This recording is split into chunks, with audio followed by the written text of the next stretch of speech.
All right, let's get started. My name is David Disraeli with Disraeli News, and this is our first broadcast from Israel. My guest is Sean Perkins, who has been in Israel for 10 years and whom I've known for 2 or 3 years, whose parents were at my wedding, and we support their efforts in Israel every month. And I was astounded when we were talking last week, Sean, about the information that um, we get here in America versus what you get on the ground in Israel. And that's watching every station, reading, every website um, that I can. So one of the things that we talked about was my concern that so many children and innocent people in Gaza, Palestinians, if you will, are caught in the middle of something where they're getting killed and maimed, and just having to, wrap my head around that is a struggle. And if it's a struggle for me, it's probably a struggle for a lot of people. And I think Israel is going to catch a lot of heat for humanitarian damage, if you will. And what you shared with me when we talked, I thought was extremely insightful, and things I did not know about the people in Gaza and Hamas. So why don't you give us a brief on kind of the backstory behind all this? Dave, I lost your sound. You're muted. Yeah, if you click the mute button, it does that. Sorry about that. Why don't you give us the backstory on what led up to this, and how you or how you would suggest you yourself and other people deal with the carnage of the innocent, and why that's just unfortunately unavoidable, and there's just no good solution when something has to be done with Hamas. So I'm going to turn it over to you. David, thank you. It's good to be with you. And I'm sure your listeners have and viewers have seen a lot of carnage on TV and social media. A little bit about Hamas, briefly. Hamas is a religious terrorist organization. And it overtook or replaced Fatah, considered a secular organization. They're both terrorist groups, to be exact, but one is secular and one is religiously fanatically motivated. Um, Hamas took over the Gaza Strip in 2007. They were voted into power. Just to underscore that, um, there was two different elections where they won the majority, the pyramid building, and they've held power in Gaza ever since. They've not had any elections since, and they have ruled the people of Gaza with a brutal, brutal hand.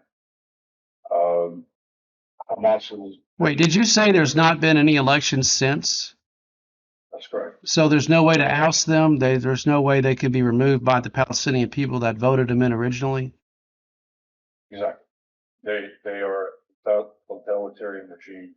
They've been there since '07, and the only way to remove them is by vote. They literally use the Palestinian people as human shield.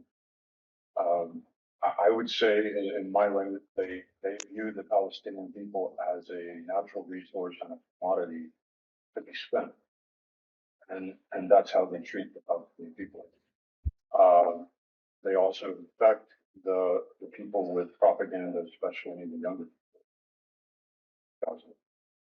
It's been that way for the last 17 years. And you've probably heard, many people have heard in the media that they're just like ISIS.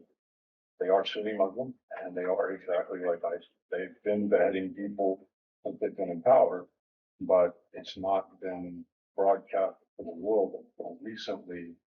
This attack garnered world attention for the first time, and the reality of the videos and photographs that have been disseminated throughout social media, uh, has, I guess you could say, bypassed the media spin that used to protect Hamas. And I mean, all of the mainstream media would favor Palestinian regimes and the people. And this, if I could say it this way, this leak of information has shown who Hamas really is. They are brutal, just like that. Okay. Um, I had heard that um, basically Gaza was the result of a peace deal. I think that was in '05 before Hamas. It was the Palestinian, um, basically the PLO, but I think it was called the Palestinian Liberation or the Palestinian government. They lost power to Hamas, but Israel gave them that land and provided schools, hospitals, and infrastructure.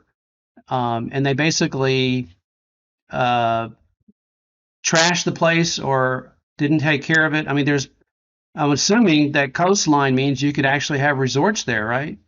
You could have tourism there and revenue. Exactly.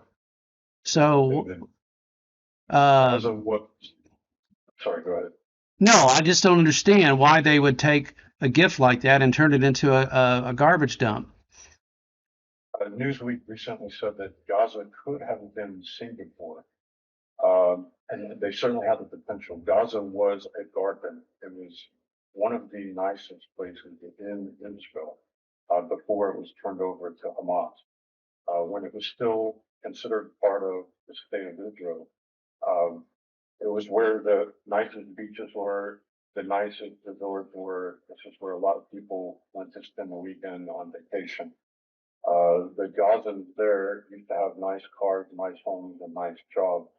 And the older population of Gaza, people say 50 and 60 and up, they remember the good old days when they had good jobs in Israel and nice cars and running water and electricity.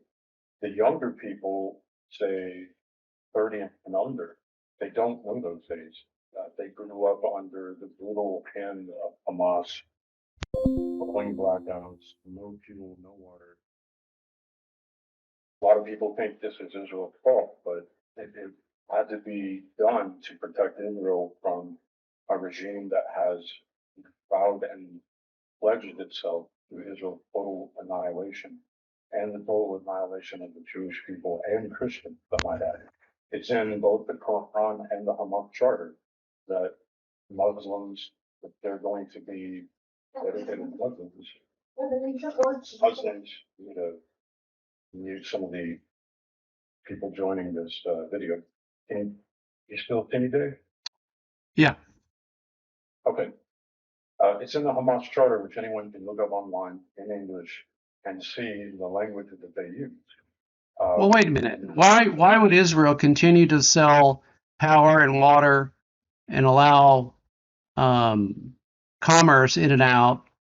It's confusing to me. I don't live there, but they have to have permits to go to work. They're sort of like temporary refugees that get to come and go if they have a permit, and then you see Israel selling them electricity, and now they turned it off. Israel's continuing to effectively support someone that wants them eliminated, and that seems to be, very inconsistent. So, is that because it's the lesser of all evils, or what? There's two things to think about. First, there's an enormous amount of international pressure on Israel to give the government what they want. But more importantly, the struggle between Israel and Gaza is not between Israel and the Palestinian people, between Israel and Hamas. The Palestinian people, there's many Arabs, there's over 2 million Arabs who live in Gaza. And within the state of Israel, there's a very large population. They contribute every day to daily, to the workforce, to Israeli society. They vote, they're educated, they go to school. And once upon a time, Gaza participated in that commerce.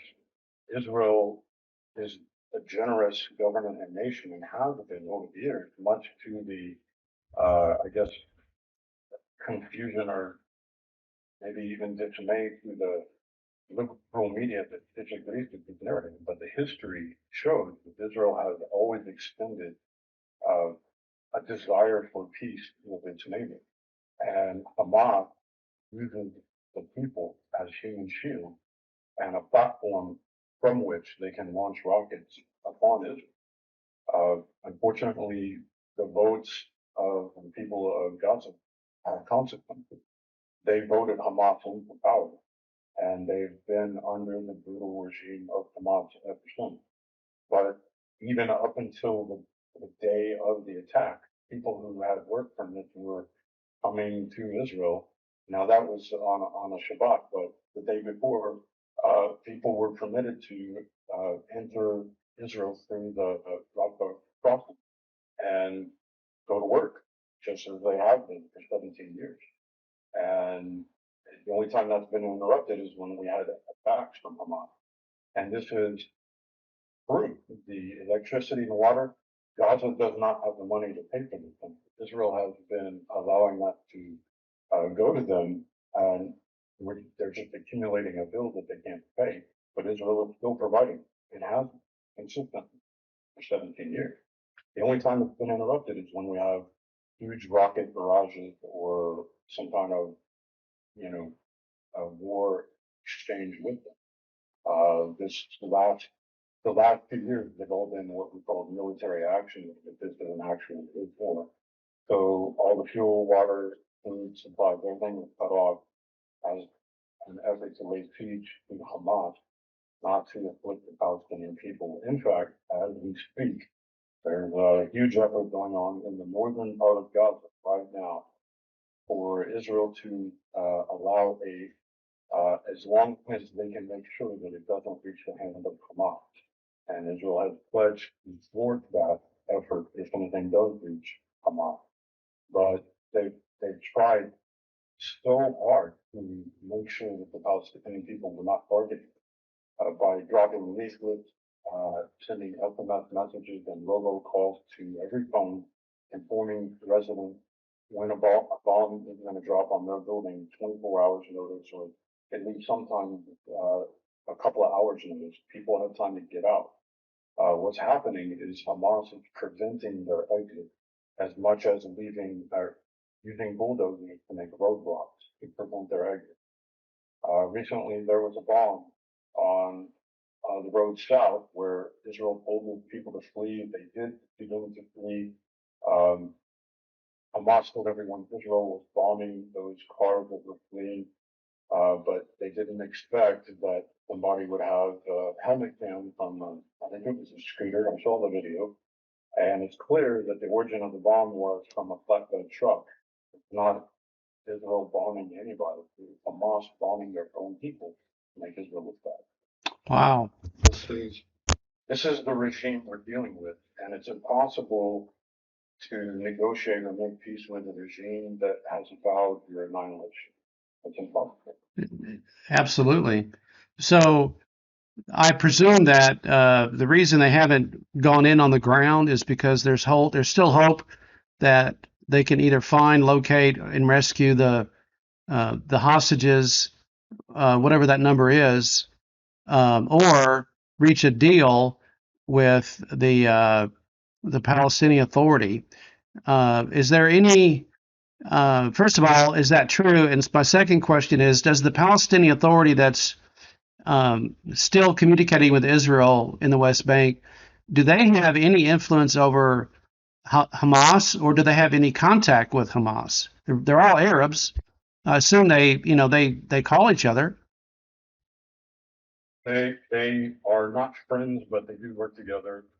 They both view Israel as a common enemy. And so when they want to hurt Israel, they will work together. But when they're trying to reach their own objective, they are not friendly to one another. Hamas and Fatah are, for lack of a better word, enemies or competitors, you could say.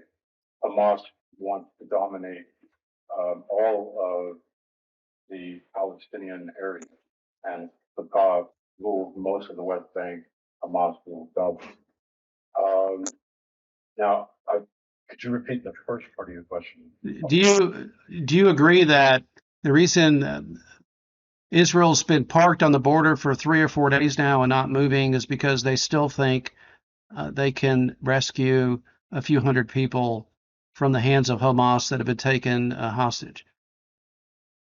It appears from what we're seeing in the local media and from the military intel that they released to the public that Israel is offering water and electricity and humanitarian aid if Hamas will release the hostages. They're demanding, their electricity to be restored and water and humanitarian aid. But Israel is saying, we'll give aid, but you have to let the hostages receive aid and you have to let the civilians receive aid. And Hamas is not allowed to receive any. And if they can establish that and release the hostages, these things will be restored. So at this precise moment, President Joe Biden is in Israel and has met with Netanyahu and they've talked and discussed things. Um, I don't know exactly what the next steps will be. We're still waiting to find out. Do you think there's a ceasefire possibly, or is Israel only going to be satisfied if they round up every single terrorist? I personally don't expect a ceasefire. Hamas, I would say, is doomed. I think Israel is committed to their absolute destruction, uh, if possible, down to the last man. And if not, at least to the effect that Hamas is no longer able to be a terrorist entity ever again. So Israel is committed to that, absolutely. So I heard yesterday a news network, I think it was maybe CNN. There's actually what do you call it? Factions in Hamas itself.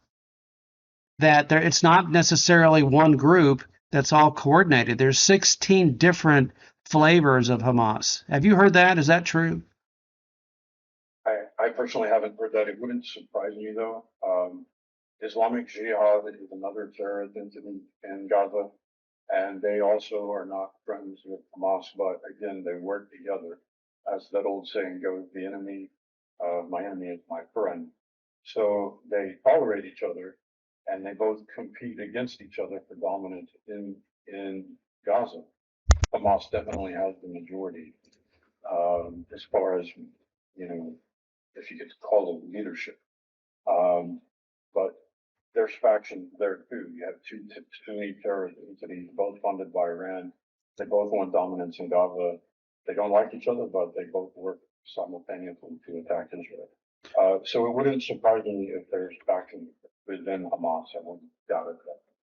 Well, let's transition here to Q&A. I wanted to try to keep this to 15 minutes as close as I could, and then um, we'll do another one early next week or on demand if there's breaking news.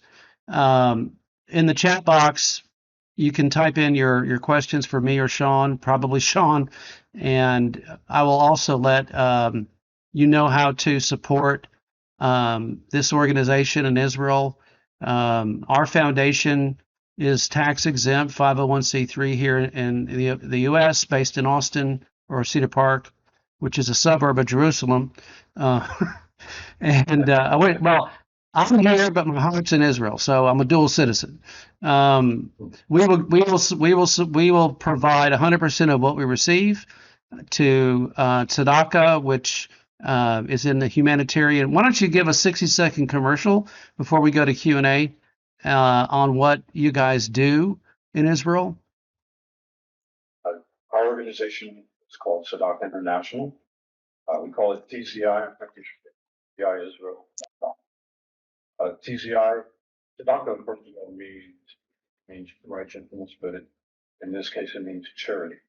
And we're a humanitarian aid and platform where people can give exactly for things like this when there's a great need in Israel. We've already just we've noticed that we're going to receive 70 large cartons of sleeping bags full of food that will be distributed to the people who were displaced from the Gaza border communities. We're also going to be giving aid to soldiers. This is everything from hygiene kits to medical kits to food and snack and um, things like that. So we're going to be helping people and not just working alongside the other unknown organizations in Israel that provide care both to the displaced and the victims of the attack and also Do you have an estimate of how many Israelis were displaced by that one day that rampage? not exactly sure the exact number. I know Sderot was evacuated, and some of the towns around Gaza were all evacuated. So Sderot, in Hebrew they say Shderot. This town is about 30,000, and they were evacuated because the army is going door to door to make sure there are no terrorists still hold up in apartment buildings or whatever. I know they did that in other kibbutzim, blizzards, around the southwestern part of Israel. Uh, so my guess is 45 to 45 in place.